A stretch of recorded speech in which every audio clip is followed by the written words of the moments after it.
Just in from Detroit's west side, where a driver is shot at 8 Mile and Telegraph in what could be another case of road rage. The shooting then caused the driver to crash. Tim Pamplin is on the scene with the night cam.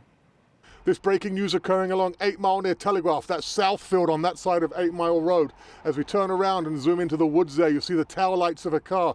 The driver of that vehicle shot multiple times, I'm being told, at least once in the head. He was picked up by Detroit police, taken to an area hospital. Now as I pan down the road, look at all these evidence markers. 16, I think I counted, shell casings down there. Detroit police on this side of the road checking out the green light camera. I'm hearing this might have all been caught on one of their surveillance cameras.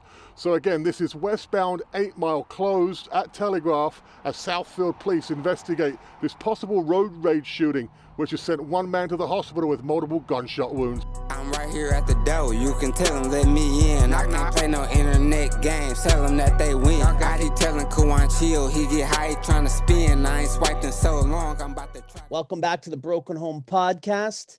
Tonight, we have an amazing up-and-coming artist coming out from Detroit. We have LOM Rudy. How you doing tonight, bro? I'm doing pretty good, man. I can't complain at all. Nice, bro. Nice. We always take this right back to the very beginning. Why don't you tell us where you grew up, where you're originally from? I'm from Inkster. It's like 15-20 minutes outside of Detroit. It's like a real small town. It's just like Detroit. 3-4 different parts of it. I grew up and was raised out there by my mama mostly. My dad was in prison for majority of my life, so I pretty much I don't want to say raised myself because I did have a little help, but as far as like teaching myself and growing up and learning like how to hustle and how to take care of myself and be a man, I kind of everything was like self-taught kind of. What about siblings? What do you got? You got brothers, sisters? Yeah, shit. I got 3 brothers and 2 sisters, all together, but they are not from my mom. I got on my dad's side, I got 2 brothers and a sister, and on my mom's side, I got the same, really, 2 brothers and a sister. Yeah. Oh yeah, big family. Then you got a big family. Yeah, I'm the oldest of my mom's kids, the 3rd kid of my dad's. Did you have anyone to look up to growing up? Yeah, you were mentioning that you had to kind of do a lot on your own, learn a lot on your own. Did you have anyone that was there to guide you in any kind of way? The people I looked up to weren't really like family or nothing. The people I looked up to were the people that were like in the streets hustling, getting money, doing stuff that I kind of like idolized and wanted to be like, that I kind of, I don't want to say took after, but kind of like, you know, took what they were doing and kind of shifted it into what I had going on to give it my own little taste, I guess you could say. Were they positive role models on you, do you think? I guess it's like half and half, man. I played basketball like my 9th grade year of high school, but I wasn't like great at it or anything. So I always been the type, like, I don't like wasting my time at all. So if I can't be like the best at something, I kind of leave it alone and go try to find and do something else. It wasn't really like I didn't have any like bad role models. I kind of like never been a follower or nothing. So anything that I seen, I kind of like, if I wanted to do it, I chose that. I didn't really let anybody like force me into anything or, you know, do anything that I really didn't want to do myself. Yeah, you didn't let somebody else dictate your behavior, kind of. Exactly. How old were you when you started fucking with the music? Shit, I started messing with music like 2011, 2012. I say like 20, if I'm not mistaken. Yeah, like 20 years old, something like that. What was the inspiration behind that? All my friends was doing it, and I was pretty much around them every day, and they kept on like hinting me to do it and asking me to, and I wasn't taking it serious. So I just was fucking around one day and just tried it one day, and it turned out way better than expected. So I just kind of, you know, took it and ran with it, kind of. Who are some of the artists that you listened to growing up? Detroit music scene wasn't really like crazy like that.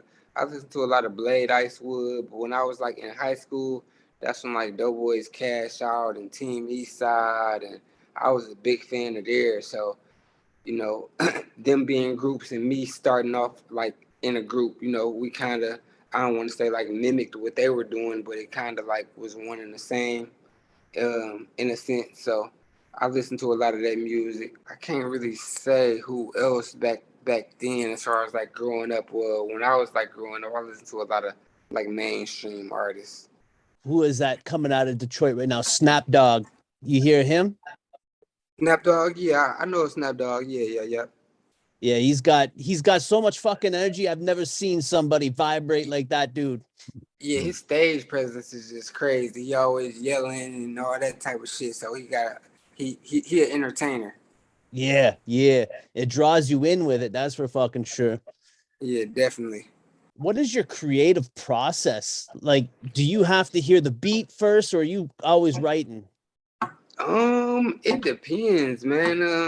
No, I'm not really a big writer. Sometimes I get in that space, but it depends on how I feel. Sometimes I might smoke. I have to get high. Sometimes if somebody want to feature, if they send me over that money shit, that might motivate me. Shit, if somebody send over the feature money, I go down there right now and do that shit in 10 minutes, depending on how I'm feeling.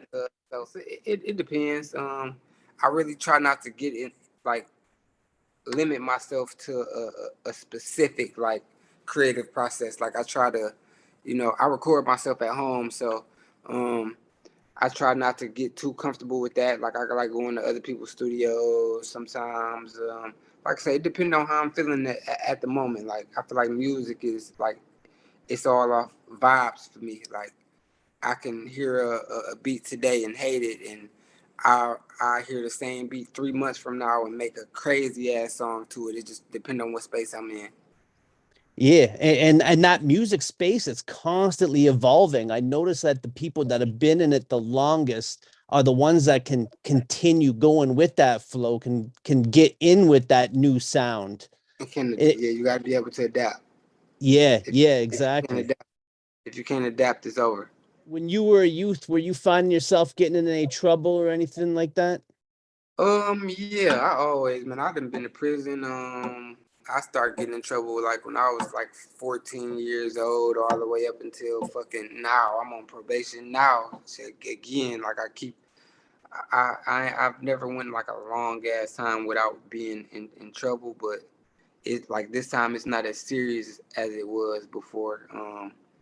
So I've been trying to like this year. I just recently like transitioned to I cut everything kind of cold turkey, and it's just been music and legit shit now. So I've been just really transitioning and taking everything from the illegal process over to the legal process, and you know just putting my all into that. And it's been cool. It's actually been panning out way better than it's ever, honestly. Yeah, and a lot of people it's like they can't see themselves coming out of that illegal ways, so they end up getting themselves in a lot of trouble over and over and over again, and really it ends up fucking up the focus when they could be Right, stars, millions of for sure, fans, but they're spending all their time in jail. What definitely. did I agree. what did you end up going to prison for? Initially it was what the fuck was it? Access device fraud. In 2014, the fucking maintenance man came in my place to fix something, and I just had all the equipment and shit just laying out for whatever reason. But while I was on out on pretrial bond for that, I caught a over 50 manufacturing and delivering charge for heroin, and I played out to like a year that ran concurrent with my case that I already had. So while I was in the feds, my state time ran with that. So I ended up doing 21 months altogether for that. From I think I had to turn myself in 2016. I came home 2018. Damn. Is that the longest stretch that you went? Yep. That's the only time I've ever been to like prison. I've been to jail and shit, but no, that was the only time I ever been to prison. No. What was that feeling like the first night you're in there and you're thinking like, damn, I fucked up here? Or were you just like, whatever, let's see what happens? It was I like the first night I really didn't know like what to expect. Honestly, I was getting myself prepared for it because I had to self surrender. I had caught my case in 2014. I didn't have to turn myself in until 2016, so I had knew for 2 years that I was going to jail already. So I kind of came to terms with it and accepted it. But when I got there, it's like it wasn't as bad as I thought it would be. Like I knew a bunch of people in there. People knew me, already knew of me. So it was like love when I got in there. I felt like a fucking celebrity, honestly. But it was cool. I just missed my kids and shit. But outside of that, it wasn't half bad. How many kids you got now? I got 4 kids now, 3 boys Oh, and a girl. Yep. congratulations, man. Thank you, man. Thank you. Do you find now that you got kids, your whole perspective of life has just flipped? Yeah, for the most part, yeah. I don't just think about myself, honestly. I always think about them when I'm doing stuff, so that kind of like slowed me down and gave me a different perspective and outlook on what I'm doing now, what I got going on. Yeah, same with me. When I had my baby girl, it was like that fucking day, my whole outlook, like my I don't give a fuck went to I'm doing this all for her now. I can't Yeah, fuck up no more. yeah, it's different when the kids get involved. Yeah, for damn sure. Do you have any worries that any of your kids might come into some of the troubles that you came through when you were around 14 years old? Try to steer Man, them away from that?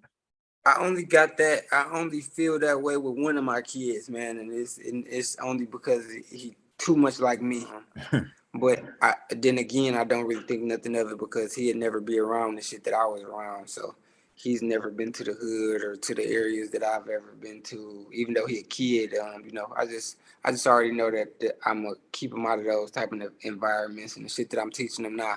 He'd never have to be around nothing like that. It's gonna always be, the type of shit that he's supposed to be around. Nice, nice. Even monitoring their friends. I noticed that with my daughter. I got to keep an eye out which kids she's hanging out with. Like she's been caught smoking weed at 12, suspended for smoking in the bathroom at school, all this shit, Yeah. pulling those fast ones. Yeah, the hard thing about keeping them shielded from shit, it makes them more curious. Yeah, One thing about it. that's for fucking sure. Yeah. How long ago was it when you ended up getting shot? You were driving down the road and someone popped at you. Yeah, this was what the fuck, we in December right now. This was April 20th for this year. Oh, so 420. that's just recent then.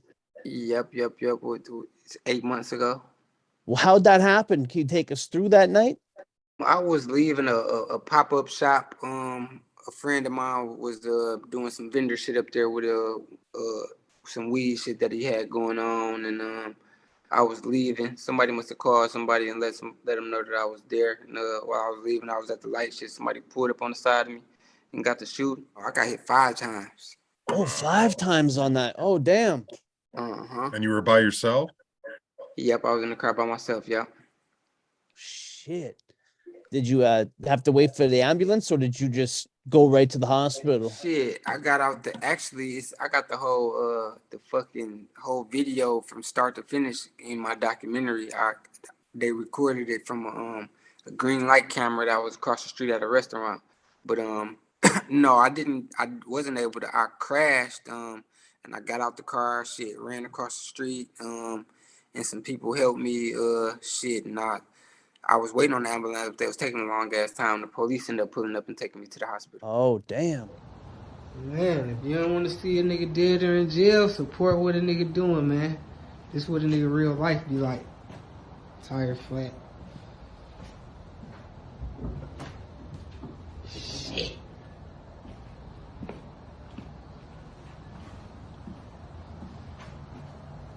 When you been sitting on these niggas your whole life, man, this is what they try to do, man. They try to move you out the way. No matter what the fuck you doing. Stay out of nigga way, everything, man. There.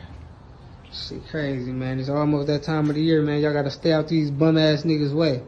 They gonna try it, and some niggas be professionals, man. Everybody don't be rookies coming with little pellet guns and BB guns and shit, man. Some niggas come with them crowd pleasers, man. So y'all be safe, man. Stay dangerous, man. And stay out these lame ass niggas' way. Do that for me. You're working on a documentary. Can you tell us anything about that? When's that coming I'm out? thinking like 2023, probably like mid or end of 2023. I was just documenting my recovery from when I got shot to like up until like I did my first show. But when I watched the Lil Baby documentary, I had noticed that he was filming his shit for years. So I'm like, it's really no rush. It's only about to keep getting bigger and bigger, so should keep on documenting it to make it better. But yeah, Yeah. I got all type of shit in there, man. From before I got shot to I did a interview in the hospital after I got shot. I got the fucking footage of me getting shot in there. I got the interview. I got me interviewing both police officers that took me to the hospital. I got the lady that recorded the video that went viral of me. I interviewed her. I got all type of shit in there. Wow. Something for people to keep an eye out for then. And I'm sure you'll be advertising that on your IG and everything. Yeah, hell yeah, of course. I'm rolling that out like a fucking movie. I probably have it on Tubi or something. I'm sure you're Beautiful. gonna have some of your own tracks on there as well. Yeah, definitely some unreleased shit. I forgot I just had fucking surgery like 4 days ago, so my shit's swollen. It wasn't like this. I just had surgery the other day. What was the Oh, surgery shit. for? Like some cosmetic shit on the outside, so my left side can look like my right side. Okay. It was like open kinda, so they went in and stitched it up and fixed that. Is that injury from this year, or was that from down in Houston? That's from this year. That's from this year. Oh shit. This year, yeah. Because Yeah, you got in trouble down in Houston too, right? I wouldn't say trouble. I got shot down in Houston. Yeah. They tried to somebody tried to rob me for my jewelry when I was leaving Seaside, and that happened. Oh shit. You can't go anywhere these days without having fucking people trying to run up on you. Yeah, definitely. I just was out of town, too comfortable. That's all. I blame myself for that situation, but they didn't get nothing. No, they didn't get nothing off you. That's good. No. Then. I suck at math, but yeah. So in total, you've been shot 6 times? No, shit. I got shot 5 times this year. That time in Houston, I got shot 4 times. And in 2013, I got shot 1 time. So I've been Damn. shot a total of 10 times as far as bullets going into me. Yeah. Wow. Damn. You're a Yeah. fucking walking miracle right now. Tell me about it. I'm not trying to test it again. No, Record. no. How long was that? Like, obviously it's ongoing, but how long was that recovery process for you? Like after this last one? After this last incident, that happened in April. I probably was in physical therapy all the way up until we in December. I think I stopped going to therapy like in September or something. So that process was like maybe 5 months, but it's still. I mean, no, it ain't ongoing. I'm as good as I'm gonna be from that. So I guess that recovery process is over. But shit, the incident from Houston is like still. Like that bothers me more than the incident from this year. Really? Why is that? My sciatica nerve damaged in my leg, so my foot just be bothering me.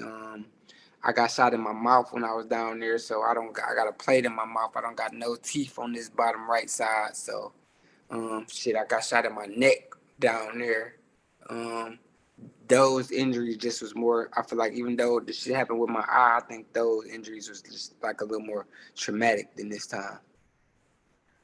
Did you lose consciousness when that took place? When I got to the hospital, I feel like both incidents when I got to the hospital, I don't remember if they like induced me and put me to sleep, but I remember everything up until I got to the hospital and then I went out. Damn. And I know exactly what you mean about that fucking sciatica. I used to do some pro fighting and got my back hurt and I do a sneeze the wrong fucking way sometimes. And all of a sudden I'm having a hard time walking because my sciatic's all pinched up. Yeah, the shit crazy, man. I got shot in my fucking thigh and my foot. A bullet didn't even touch my foot, but my foot is the most damaged thing on my body, and that I didn't even get hit in my foot. That's the crazy thing. Fucking nerves, eh? Man. Is that the only lingering problem that's left from those injuries? Is it just the leg, the foot? Yeah, that bothers me. Yeah, that's it. Everything else I've come to terms with it and kind of can deal with everything. That's pretty much it. The only thing that bothers me. Has it changed really how you moved? You got security with you now? Is it anything like Yeah, that? hell yeah, it changed everything. God, it's a lot of things that I did that I don't do at all anymore. Places I don't go, just just to be on the safe side. Shit way more serious now, so I kind of gotta I gotta move like that. Security, shit, is who I have around me. Constant 360 awareness. It's like you can't let your guard down these days anywhere. It's these kids that are doing it too half the time, running up on you with that shit. When I was a kid, you didn't have to worry about another kid pulling a gun on you. It was usually the teenagers, but like when I was like, I don't know, maybe 12, 13, it wasn't anybody my age doing that shit. It was usually the older kids. But now it's like these little kids are getting caught bringing those fucking things to school, doing all that shit with it. Yeah, man, these motherfuckers dumb as hell these days. Yeah, they trying to live GTA. Definitely. What are you working on right now, music-wise? Honestly, I haven't been working on nothing, man. My next 3 or 4 tapes is pretty much already done. So only thing I really work on is like rollouts and marketing shit and collabs. Who can I get features from to like complete the projects that I already have done. But yeah, I'm not really working on nothing right now. If I'm being honest, like I said, my next 3 or 4 tapes are already done. Yeah, that's smart, man. You got them in the bank then. Yeah. Yeah, definitely, for sure. Who you want to work with the most right now? Say if you could pick up that phone right now, anybody. I wanna, of course, everybody gonna say Drake. He gonna take motherfuckers to the next level. But Boston Richie, Future, ESTG, it's a lot of people, man, that I know that I'll make some crazy ass music with. Yeah. SZA, I want to do something with SZA. Like I'm real big on like female artists, Coi Leray, motherfuckers like that. People that I like doing shit with people that people wouldn't think that I would make music with. That surprise hitter. Yeah, definitely.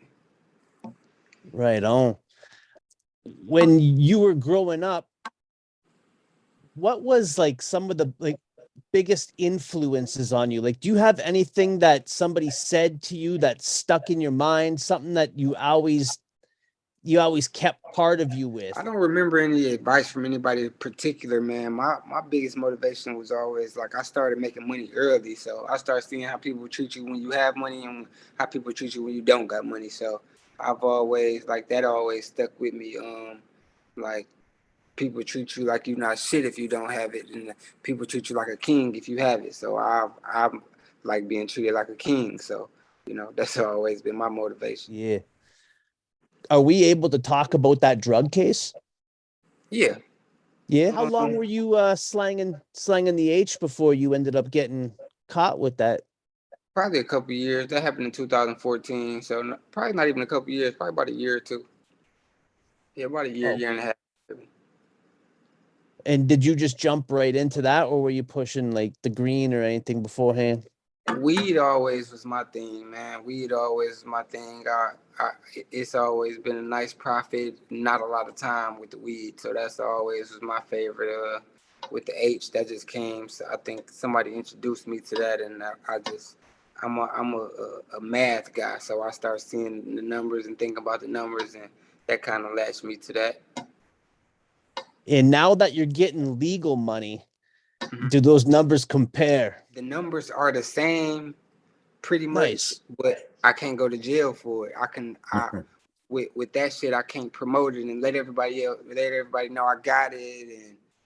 And with all of this shit, I can tell everybody I got it. I can market it. I can promote it. I can roll it out. With that shit, you can't. So, I feel like this is way better. Yeah, exactly. You're still the dope man, but you're giving those beats instead. Exactly. Yeah. Exactly. still can middleman. I'm doing the same middleman and shit. Still, the plug is in Pakistan with the merch now instead of getting it from a motherfucker here. It's just everything in that world is just transitioned over to this world. Yeah, absolutely. Absolutely. And not only that, you're setting such a good example for your kids too. On top of that, people don't realize our kids see everything we fucking do. Even when we try to hide that shit, kids see it all.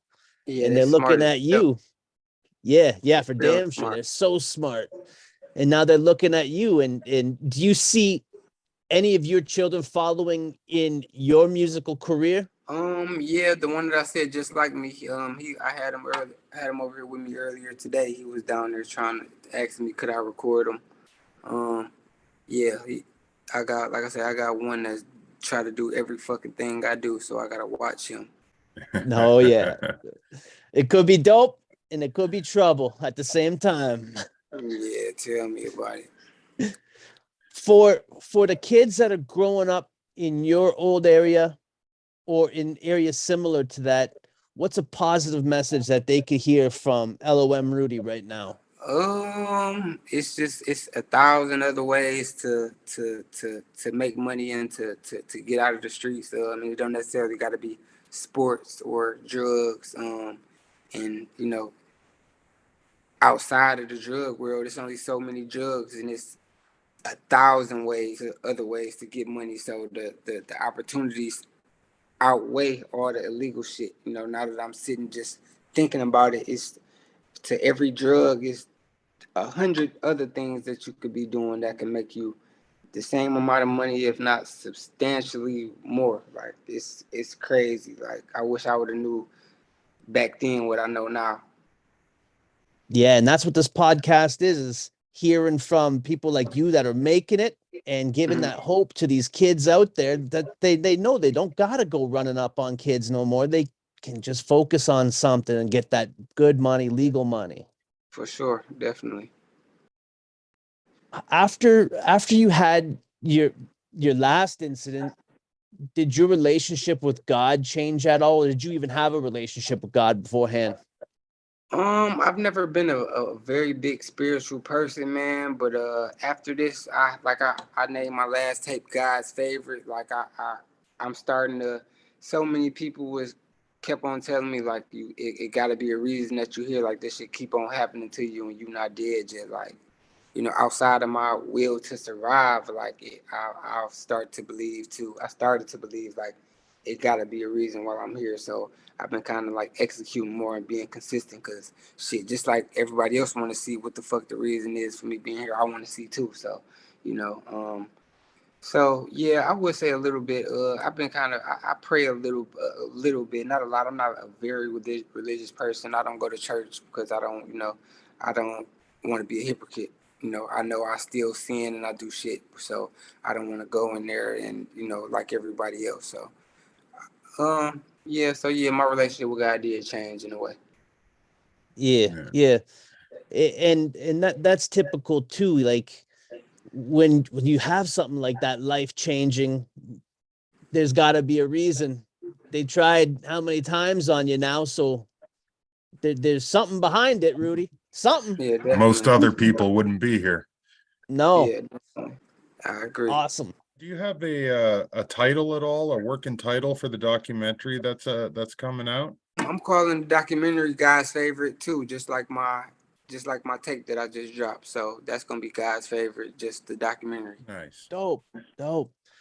Before we close out here, bro, is there anybody you want to give a shout out, throw their flowers to? Hell yeah, man. For one, I want to shout out NBC the label, man. Everybody that's been supporting me, that's been helping me along the way. Everybody that's ever prayed for me, congratulated me, that's supporting what I'm doing.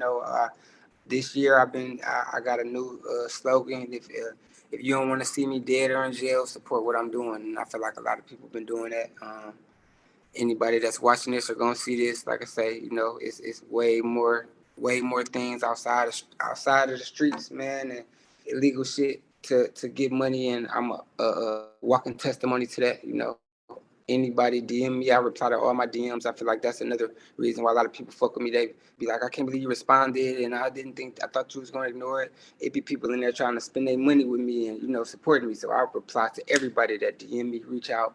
You know, no matter who they are, if they got 100 followers, 100,000 followers, you know, I treat everybody the same. So yeah, man. Just big shout out to everybody supporting me, man, and been here from the beginning. People that's just coming on board. You know, we got a long way to go, and it's about to be there. It's about to be time. Awesome, bro. And I could testify to that. I texted you out of nowhere and you got back to me that same fucking day.